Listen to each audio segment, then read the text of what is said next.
I just want to start by saying that we appreciate you coming today. It takes a lot to come to something like this, so thank you for being here. Real estate in itself is an emotionally draining process.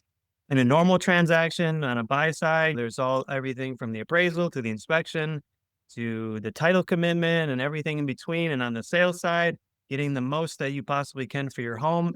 Now, add on top of that everything that happens in divorce. We can hope for a good divorce where everybody's in agreement and everything, and everybody on both sides is working towards getting the house ready, and whether that be cleaning or staging or being out of the home when a showing is occurring or agreeing on open house. Having a good realtor to be able to guide you through that is really important. I encourage you to interview as many people as you can before you find somebody who you believe is going to be the good fit. Because out of everybody here on this team, the realtor is going to be the only one that's in your home. They're going to be making sure that your house is ready to go. They're going to be meeting your kids. They're going to be meeting your pets. They're going to be somebody that is probably going to be in your life for long after the divorce is over. So finding the right person to that meshes with you and your ex-spouse is important. It is not my job as a realtor to pick sides. My client is the home.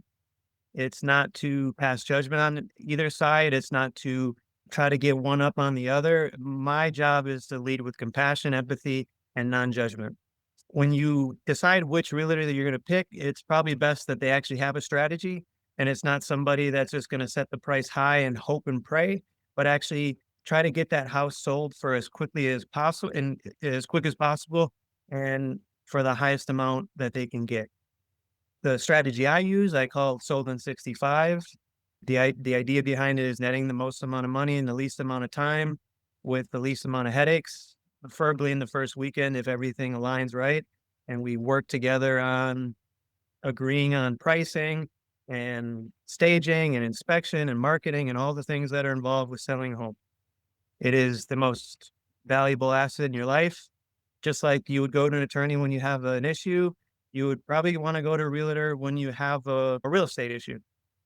The services that I include and that you would probably, whoever you decide to have sell your home, that they include services to try to make your life as simple as possible during this process, which is a very stressful time.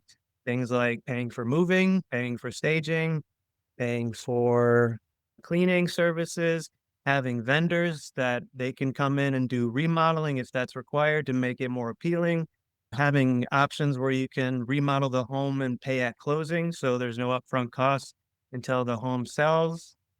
And right now, currently, we're in a buyer's market. So what that means is that what we're seeing is a lot of homes sitting on the market for a long time. They're doing those price reductions. And in a lot of cases, it's not that there's no buyers, it's they're waiting for a lot of homes to come down so then they can give lowball offers. And having that right sales strategy can prevent that lowering of price and waiting, setting it ahead of the market and having a detailed analysis on the property definitely helps. So when I work with my clients, I make sure that any communication about the home is to both parties. I don't want either side to feel like I'm playing one or the other side or taking favorites. It's clear, transparent, and that both sides know what needs to happen. And one thing I like to do when I'm working with clients in the divorce space is create a checklist so that we know who needs to do what, whether it be making sure that there's no dishes in the sink or the beds are made or, that all the light fixtures are working and carbon monoxide detectors are there. Everything that we can do to try to make the house look as nice as possible. And one thing that we don't want when people are coming to view the house, we don't want them to know that this house is being sold because of divorce. Just like foreclosures or probate cases, when a can sense that there's a divorce occurring, that gives them an idea in their mind. They need the house gone as soon as possible.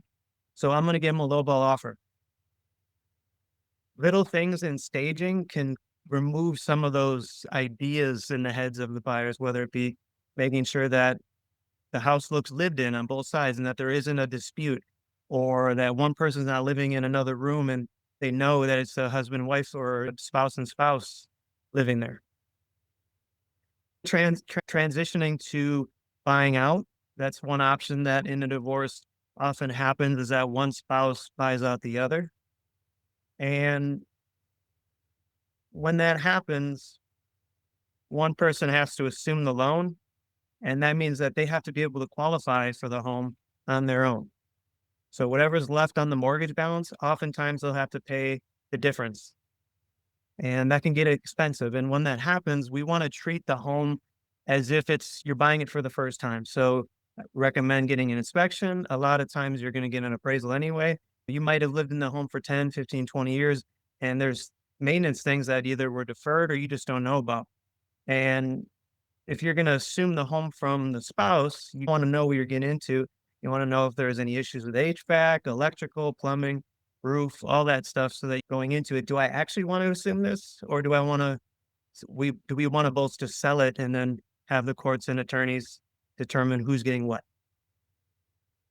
One thing that I would refer to Molly or a financial planner is that if you decide that you're going to have one spouse buy out the other and the other one wants to buy a house or they don't want to rent, talking to a financial planner to see how that can work, whether you can use your home equity to use that as a down payment on the next place you land, or are you going to be contingent? Do you have to sell the house in order for both parties or one party to buy again?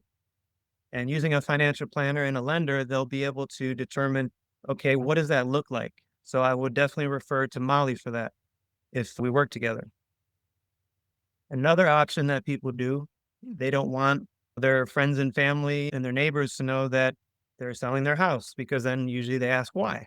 So one option that us as realtors have is selling the property off market. We don't put a sign out front. We don't put it on the MLS. It's mostly marketed to other agents within our network. So your neighbors aren't going to know until it's move out day that you're leaving, and your friends and family aren't going to be able to see it on Zillow. And for a lot of people, it's good to have that confidentiality. Two kind of pricing or assessments are done on the home. One of them is called the comparative market analysis, or CMA. And what that does, a realtor does that usually free of charge. They'll look at properties that are active. They'll look at pending properties that are under contract, expired ones that didn't quite sell, and then closed properties that are similar to the one you have. And we do that because then we'll be able to see, what is your competition trying to sell at, what has it sold at, and what did it fail to sell at.